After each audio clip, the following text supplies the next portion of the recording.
कहानी है एक गर्ल्स हॉस्टल की, जहां पर एक रात एक लड़की की मौत हो जाती है।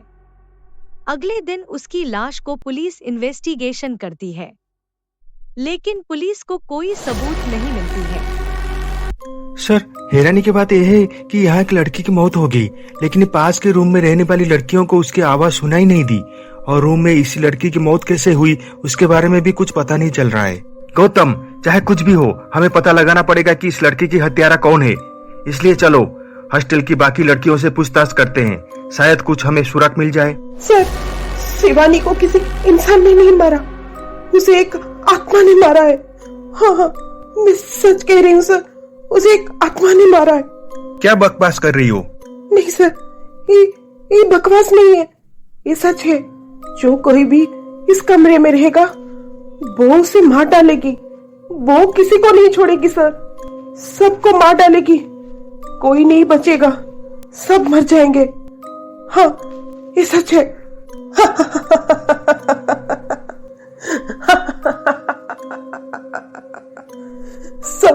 सब मर जाएंगे सब। रानू, चुप करो, बकवास की बातें करना बंद करो। मैं कितनी बार कहा है तुम्हें कि ऐसी बातें कहकर लड़कियों को डराओ मत। तुम अंदर जाओ। सर, रानू की तरफ से मैं आपको माफी मांगती हूँ। मैं इस हॉस्टल का इंचार्ज हूँ। शिवानी की मौत का मुझे बहुत अफसोस है। वो 3 दिन पहले ही हमारी हॉस्टल में रहने के लिए आई थी। वो बहुत चुपचाप और गुमसुम सी रहती थी। मैंने उसे 2-3 बार पूछा था, लेकिन उसने मुझे कुछ नहीं कहा, तो फिर मैंने उससे पूछना ही बंद कर दिया। मुझे अच्छी तरह से याद है कि कल रात को शिवानी मुझे फोन करके बोल रही थी कि वो इस हॉस्टल में रहना नहीं चाहती, वो ये हॉस्टल छोड़ देगी। मैंने उसे कारण पूछा, लेकिन वो कुछ नहीं बताई। सिर्फ एक बात बोल रही थी कि वो यहाँ रहना नहीं चाहती। उसके बाद वो फोन रख दी। बस इतना ही जानती हूँ उसके बारे में। अच्छा ठीक है, आप सब जा सकते हो।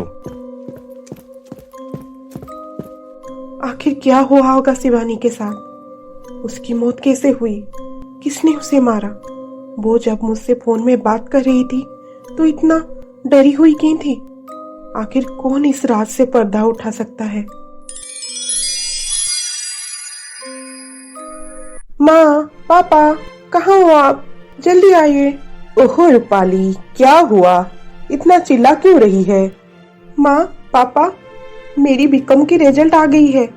ये देखिए, मैं डिस्टिंक्शन में पास की हूँ, वो भी 95% रखकर। अरे वाह, ये तो बहुत खुशी की बात है बेटा। अब तुम आगे की पढ़ाई के लिए क्या सोचा है? पापा, मैं चाहती हूँ कि मैं MBA करूँ, और मैं कॉलेज भी देख लिया है। मैं सिम्बायोसिस कॉलेज में MBA करना चाहती हूँ पापा। वो कॉलेज MBA के लिए बहुत अच्छा है। लेकिन वो हॉस्टल तो हमारे घर से बहुत दूर है, तो फिर तुझे हॉस्टल में रहना पड़ेगा।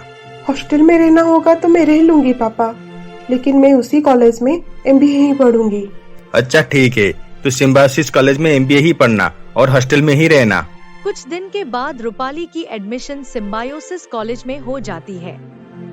उसके बाद वो अपनी माँ पापा के साथ कॉलेज की हॉस्टल में रहने के लिए जाती है।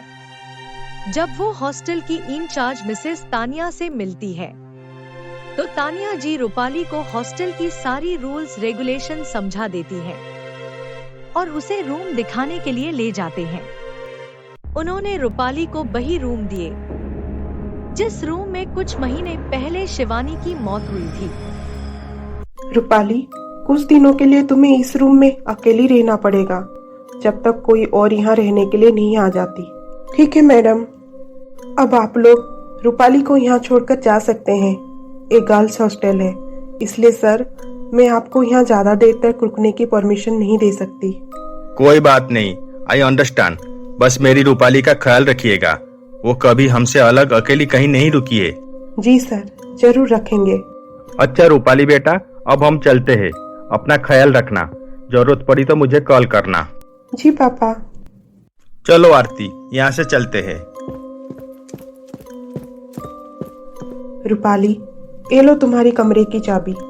अब तुम आराम करो। अगर किसी भी चीज की जरूरत पड़ी तो मुझे बताना। और एक बात, हॉस्टल के रूल्स रेगुलेशन हमेशा फॉलो करना। जी मैडम। इतना कहकर तानिया वहाँ से चली जाती है। तानिया की जाने के बाद रूपाली अपनी बैग पकड़कर कमरे में चली जाती है। अरे वाह, ये कमरा तो बहुत सुंदर है। कभी सोचा नहीं था कि हॉस्टल में भी रहने के लिए ऐसा कमरा मिलेगा। अब रात की 11 बज चुके हैं।